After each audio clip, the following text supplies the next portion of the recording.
Bonne année à toutes et à tous. Bonne année à toi, Béatrice. Merci des propos par lesquels tu as introduit cette traditionnelle rencontre du début de l'année. Et c'est un grand plaisir de se retrouver nombreux ce soir pour prendre de bonnes résolutions et imaginer l'année qui est devant nous, l'année que nous allons tracer devant nous. Je vous propose de conjuguer 3 vœux, 3 mots, 3 idées, l'esprit, l'action et la vision.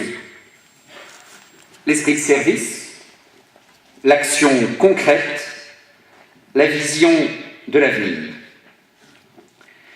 L'esprit de service, c'est l'engagement, la mission d'élus ici, au sein du conseil municipal de Cré, au sein de notre municipalité, qui sommes au service de l'ensemble de nos concitoyens. C'est l'engagement, la mission d'autres élus autour de Cré, dans notre département, invités ce soir et qui nous font l'honneur d'être là.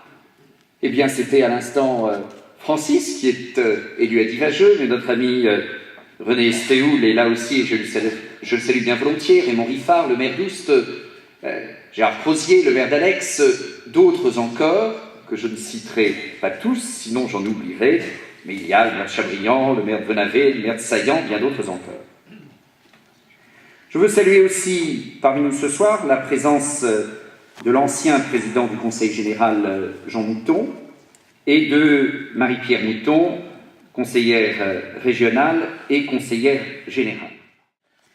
Cet engagement, cette mission, c'est sur cette estrade l'engagement d'une équipe au service des citoyens, les élus de la ville de Cré, les membres de la municipalité, ici, plus largement l'ensemble des membres du conseil municipal, que je salue tous, et cet esprit d'équipe, cet engagement de tous et de chacun, au-delà des différences, au-delà parfois des divergences, est essentiel pour le service des citoyens. Le conseil municipal est un lieu de démocratie, c'est un lieu où doit s'exprimer cet esprit de service. Bien sûr aussi les services de la ville. Nous l'avons dit à la fin de l'année dernière, à l'occasion du traditionnel déjeuner de Noël, avec les collaborateurs actifs et retraités de la ville, nous sommes les uns les autres au service de nos concitoyens et au-delà de la dimension concrète, pratique, immédiate, indispensable de nos missions, ce qui donne une dimension particulière, une valeur particulière à notre mission, c'est ce sens du service public et du service des citoyens. L'esprit de service, c'est donc un engagement, une mission, c'est une équipe, les élus, les services de la ville, au service des citoyens. C'est aussi notre énergie inlassable à aller toujours vers les citoyens, à rencontrer. Une fête, car c'en est une, comme celle de ce soir, c'est aussi, c'est surtout une occasion de rencontre. C'est bien sûr le propos renseignant et utile de Béatrice. Ce sont les quelques propos que j'échange avec vous là, mais ce sont les bonjours et les vœux que nous avons partagés à l'entrée, et ce sera tout à l'heure, pendant le pot, l'échange entre nous. Aller vers les citoyens, ça se fait bien sûr tout au long de l'année, c'est la concertation des réunions de quartier, ce sont les rencontres d'apéritifs de bas d'immeubles dans les quartiers sociaux de la ville, et Béatrice l'a évoqué, nous mettons, parce que c'est important, dans cet esprit de service, quand on va vers les citoyens, davantage de rigueur, davantage d'organisation, davantage de qualité de service dans les réunions, mais aussi dans tout le travail qui a été déroulé, particulièrement pendant l'été, pour développer l'animation sociale dans les quartiers. Aller vers les citoyens, c'est la concertation avec chacune et chacun des habitants de notre ville. Cette concertation, elle ne doit pas se faire après, qu'un projet a été décidé, elle doit se faire avant, en amont. Nous avons eu, fin décembre, une réunion tout à fait passionnante. Nous étions aimablement abrités par la maison de retraite Sainte-Anne pour le quartier Mazorelle, pour lancer très en amont une réflexion sur l'aménagement global du quartier, au moment où de nouveaux logements ont commencé d'apparaître, et avant que gymnase et hôpital ne soient construits. Quelques installations économiques se sont développées, d'autres viendront.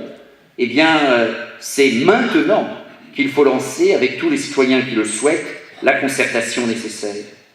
Il ne s'agit pas de demander aux citoyens s'ils pensent que notre projet est bon ou mauvais. Il s'agit, avec tous les citoyens qui le souhaitent, d'élaborer ensemble le meilleur projet. Concertation amont aussi sur l'aménagement longtemps attendu, et qui vient tard, je l'avoue volontiers, mais il y a une succession des choses dans l'aménagement de la rue des Alpes et le lancement d'une étude qui concerne aussi la place des Moulins.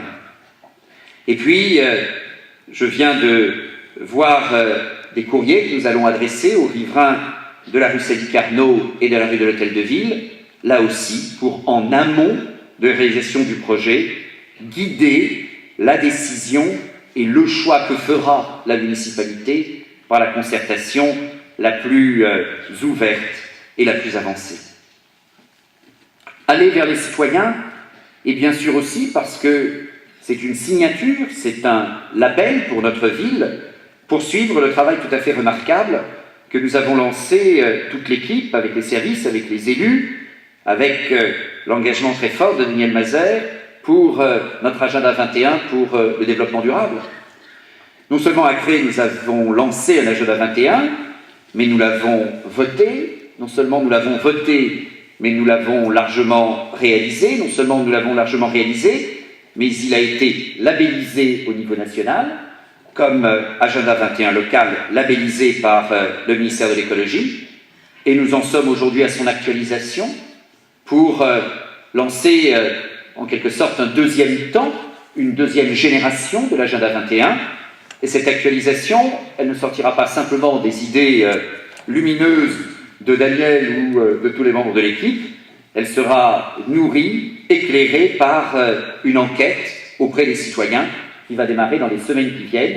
Et ne soyez pas surpris si certains d'entre vous, dans les semaines à venir, sont contactés pour renouveler ce travail que nous avions déjà mené au tout début de l'agenda 21, d'enquête auprès de la population pour mesurer les appréciations, les critiques, les propositions, les souhaits des citoyens en termes de développement durable.